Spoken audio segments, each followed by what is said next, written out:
Hello, my name's Andy and welcome to the garage. Hello and welcome back to the channel. Here's my next restoration, a Dinky Toys HS125, later British Aerospace. More people will recognise it in England as the RAF Dominie jet trainer for navigators. I'm going to enjoy doing this Dinky Toys. There haven't been many done on YouTube. Let's get it off the turntable and take a good look at it. Here's the HS125. One of the wings is slightly bent up, so that'll need bending back. Tailplane's on, I've seen that loose on others. Glass looks quite good. There's one rivet holding it in, and there's a rivet here. Now I'm going to paint most of this plane black underneath, and I could paint these, but I can't put in the caustic soda because these little plastic wheels. First thing is, I'll get this main rivet out. Think about taking these two rivets out either side. Now I know there's, having watched a video, there's two posts in here holding it together as well. First thing is, get that rivet out. A little bit of angling what I can get on it. Trying to prise it open with the wings, and I'm hoping that's going to do it.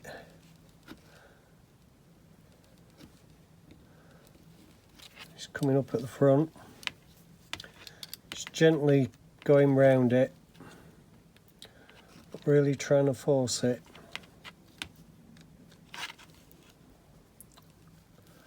Right.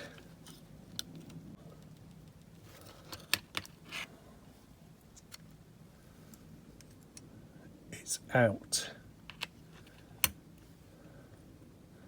There's the engine bit. There's a fair bit of debris there. That looks good. The glass is still in there and there. Take a look at that in a minute.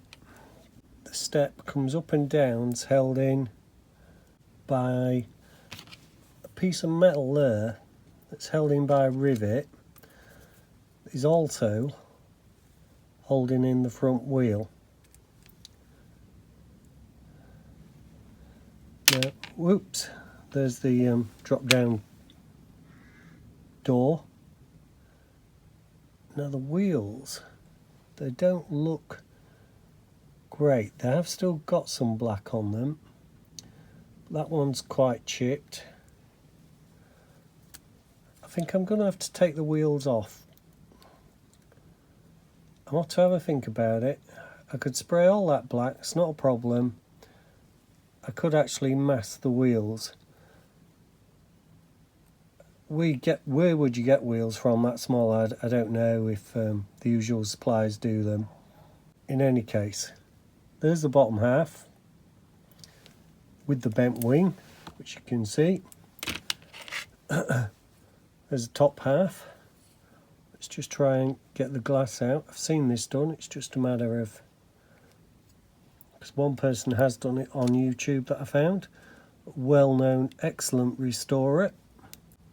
It's one of those where you have to be gentle, you don't want to ruin it, but you got to bend it in. You know what happens when you bend things in, sometimes they snap. That's out. Nicely does it. Put that there. The passenger glass, I don't know if I can push that, the cockpit glass, I don't know if I can push that in. If you can see just there, it's like some clips holding it in. I think I've got to push those out. Oh, there we go, easy as pie. And she's out. So 1, 2, 3, 4, the main body, fuselage and the upper fuselage.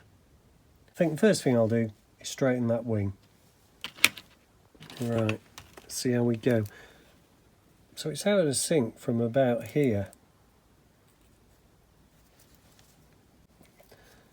Tell you what I'm going to do, off camera, I'm going to give it a bit of heat.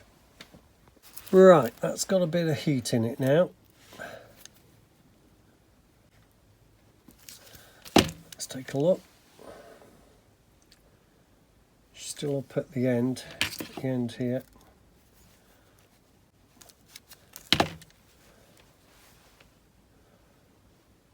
What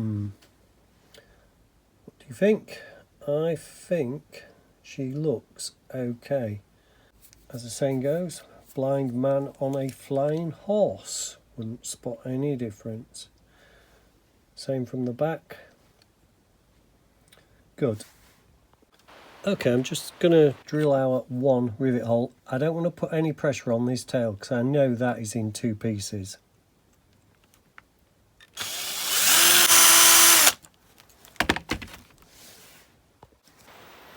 Okay, I was just trying to put this together to test my rivet into there before going any further.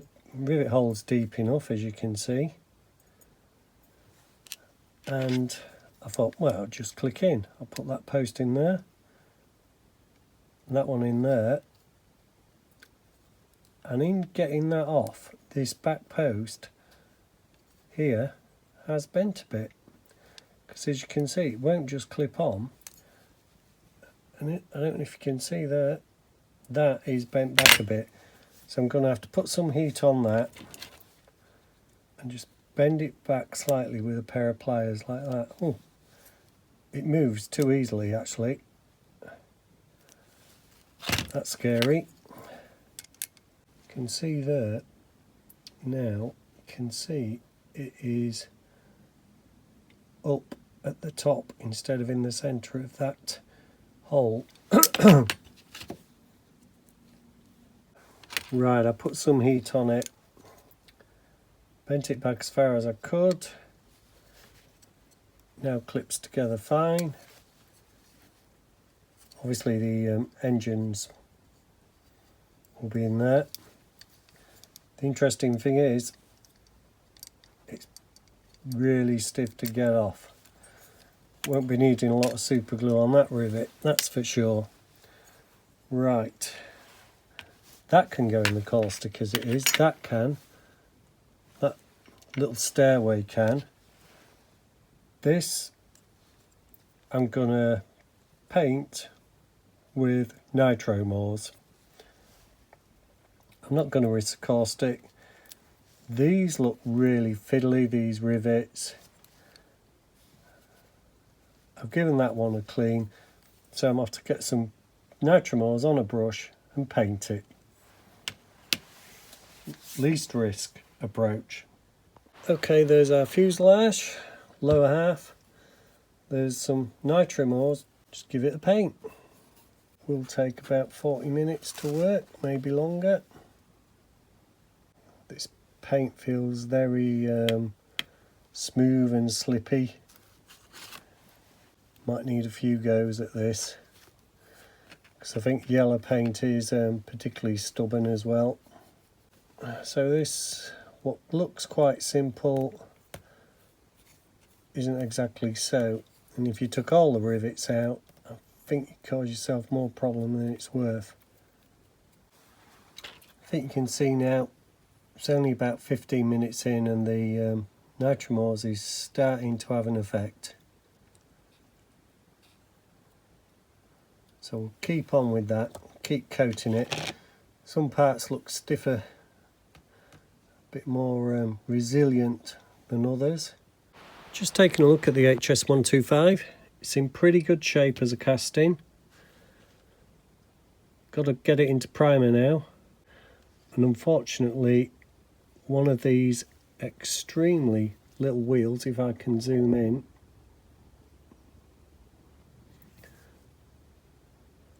on the front, the port wheel has disintegrated in careful cleaning and wire brushing. So I'm going to have to see what I can do to replace that. Not to worry, it is an old model. Just do our best, that's all we can do.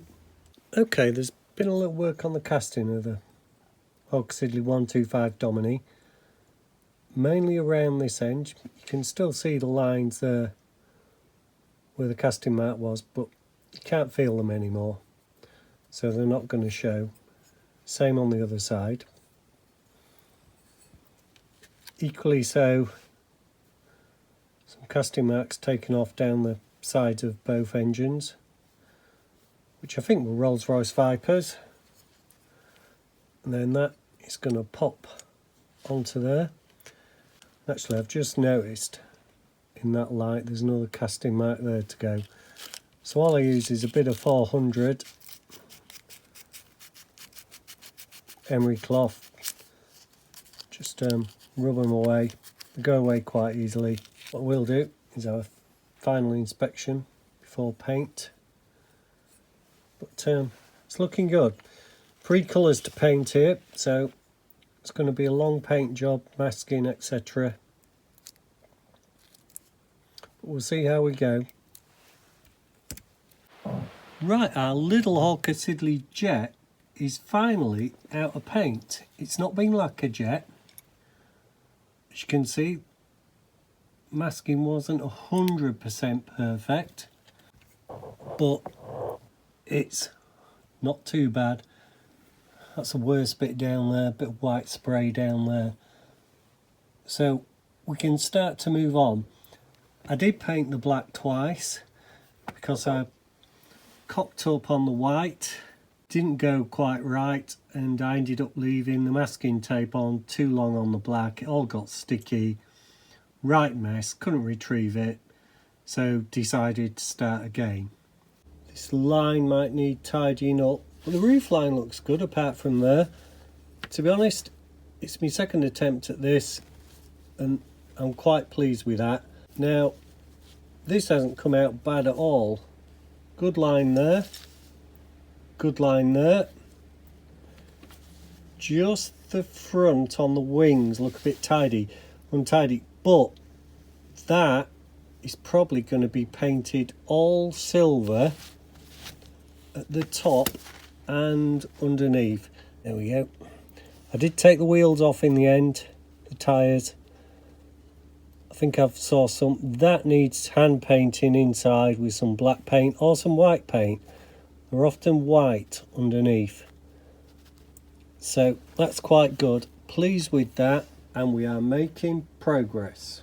Now this canopy has got some strong lines on it, some strong detail lines, and we're probably going to paint, highlight the cabin screen lines.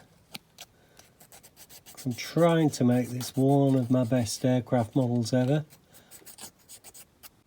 That feels very smooth. Let's look at the cabin. Really, there's all this, but there's only 3 windows. You're going to see. And in the RAF version as well, some windows were shut down. Just a matter of giving them the best clean you can. And let them dry off. Maybe give them a go with some autosol. There's 1, 2, 3, 4, 5 windows. Now, some of the windows on the RAF ones were blacked out. I don't think I'm going to do that because these windows, in any case, are the wrong shape for the RAF ones. They were a bit more rounded at the edges. You can't have exactly square windows on an aeroplane due to stress factors. But I'm not going to black them out. I'm not going to go that far, I don't think. Okay, we've cleaned up our HS125 Dominie Jet windows. We're just going to give them a dunk.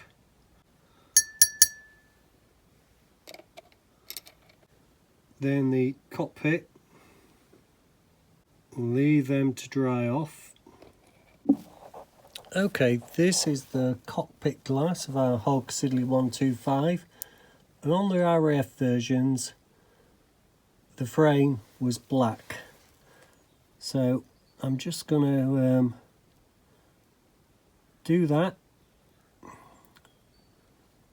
Get my brush right.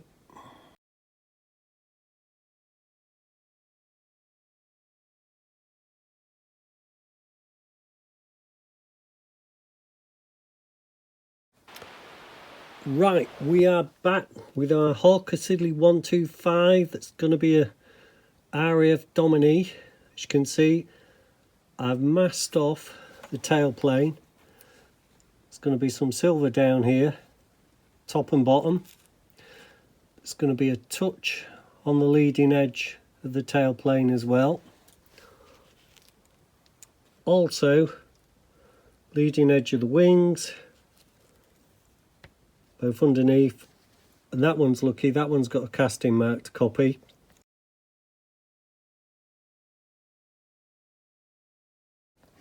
And this goes almost to the edge of the wing.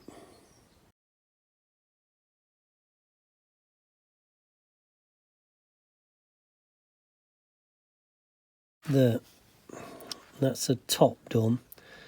Flip it over, and can have a go at the back, the underside. The good thing is it tidies up this leading edge where the black meets the white.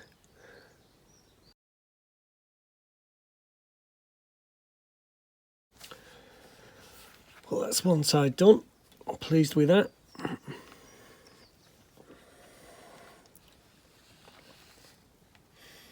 Start with the black. I won't film the other side. You can see what's happening. Okay, there are the wings done. And I'm going to peel off that straight away. It's not perfect, so you can still see some of the black through, but that's going to be okay. Next is the fuselage tailplane. Now, there's a bit more freehand in this one. Getting the front of the leading edge now.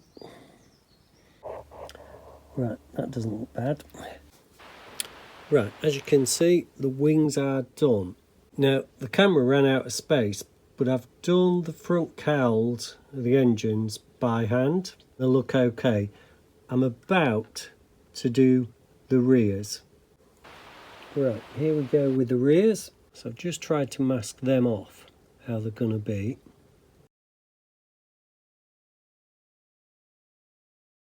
Well, here we are with our HS125 assembly. As you can see, I've put a couple of decals on. This was a difficult bird to take apart, this one, but I have widened these locating holes, and I'm not going to put the rivet in. Instead, I'm preparing a stand for our HS125. Right, first thing is, let's get the glass in. Quite easy, just it's like spring loaded.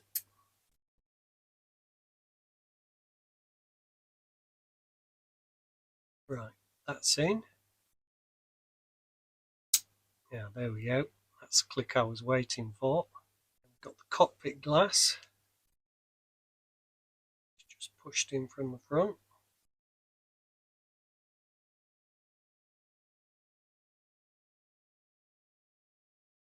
G's in. Turn our HS125 upside down.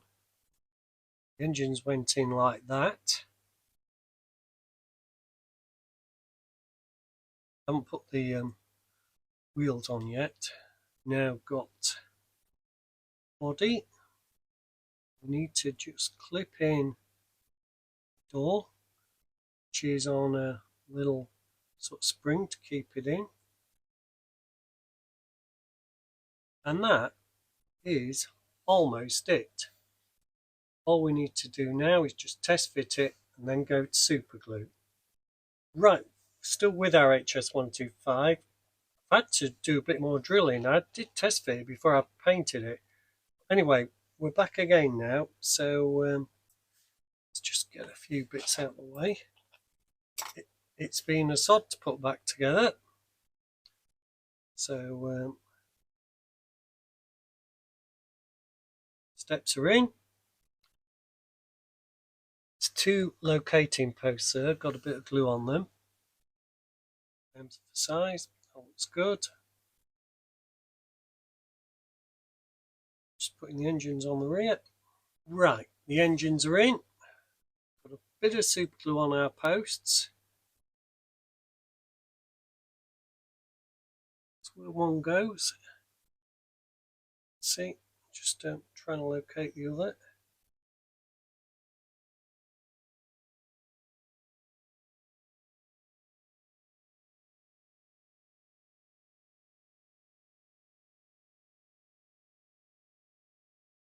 She's clipped together already.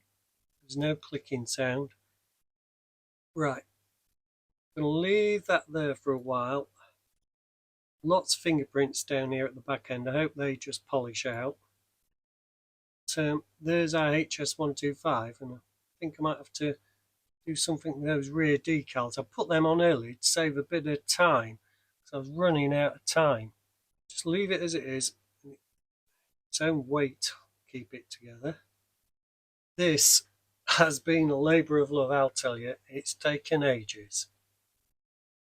While that HS125 setting, I saw some wheels which were like blue O-rings, and they're the best I can get. They're not ideal, but they're the best I can get, and I Sharpie marker pen them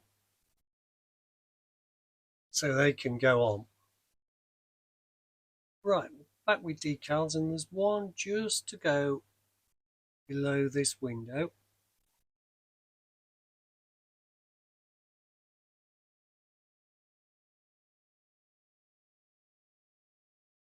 Moved into position. Quite good.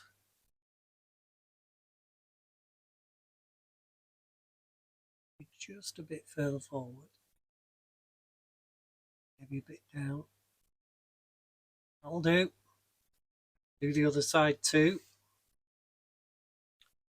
Well, just one decal to go. I'll put the tyres on separately off video. They're a bit fiddly. There is our HS125. Everything's just drying now. Just a little bit of information on the Customisation 125 from this 1971 Observer's Book of Aircraft. And there you can see the originals were powered by Rolls-Royce Viper turbojets, 3,750 pounds each. Max cruise 510 miles an hour. Pretty good range and a pretty good service ceiling of 41,000 feet. No mention here of the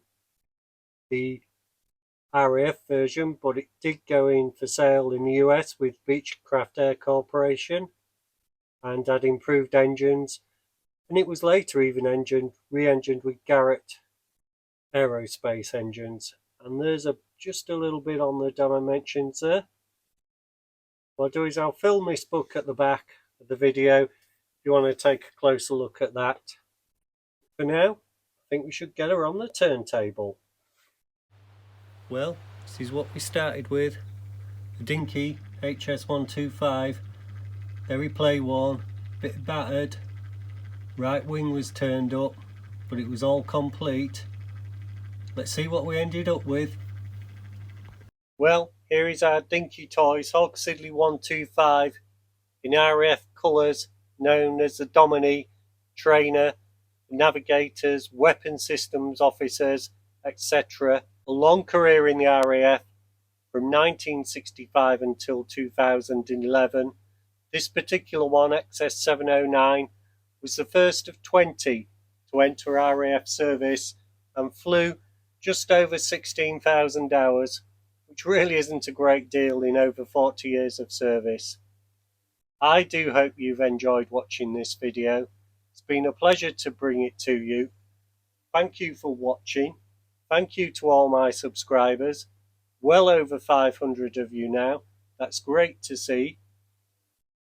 If you haven't subscribed already, please do so. It costs nothing to subscribe, and it is a great motivator to get a model out each week, knowing that everybody's watching and more people are gaining interest in the channel. So I leave you with the RAF Dominie Jet Trainer. Thank you.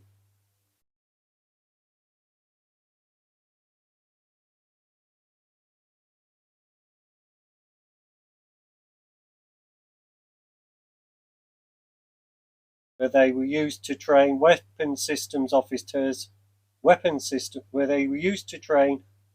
systems officers